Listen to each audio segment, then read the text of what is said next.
A landlord is accused of putting his renters' lives in danger.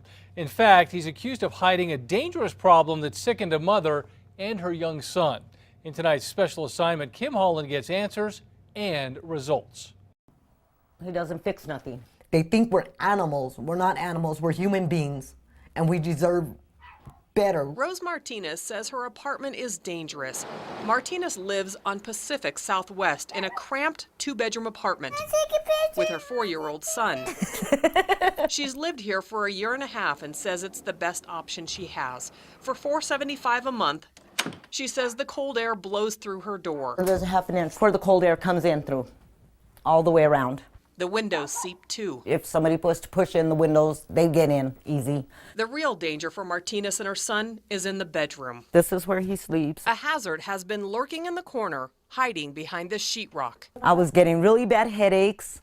My son was starting to get headaches. Martinez says she's been complaining to her landlords about the gas smell, not knowing where it was coming from. She says they did nothing about it. So she called the gas company last month. Oh, the gas man came closer. His meter went off crazy that there's a smell back there. So he got on top of my bed, pulled this wall down, red tagged the heater. The heater was walled off and apparently didn't have the proper ventilation. Martinez had no idea the heater was there. Every day, without knowing, I slept on this bed next to the heater that could have blew up. One day after the gas company red tagged the heater, this is the first 30-day eviction notice that they gave me. I'm stressed. My hair's falling out. I don't know what to do. Under the sink. Thomas Prettyman with New Mexico Legal Aid says the building is unsafe and he may help Martinez fight her case. Look at the holes. Is that a hole, a gap above the window frame? There's a problem. Martinez doesn't have receipts for rent paid, which Prettyman says is common for low-income tenants. The landlords say she's behind on rent. Prettyman says there's a good chance a judge will enforce the eviction. I think in most cases, if you didn't get a receipt, you didn't pay it. So what do the landlords have to say about the living conditions?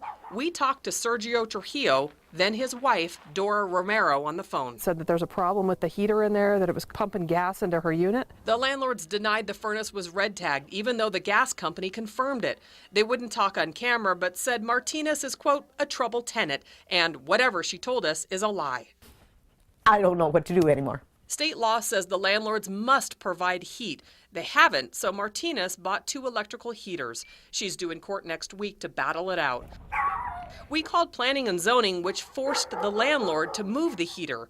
The city moved Martinez to the top of the waiting list for public housing, but Martinez is worried she'll be evicted and doesn't have the money for another deposit and another month's rent elsewhere. Kim Holland, KRQE News 13. Now, if you're a renter, of course, you have rights. We have listed them for you online at krqe.com. You'll find a template letter that you can give your landlord if you have a safety issue you would like to get fixed. And by law, the landlord has 7 days to fix it, or a court can order a deduction on your rent.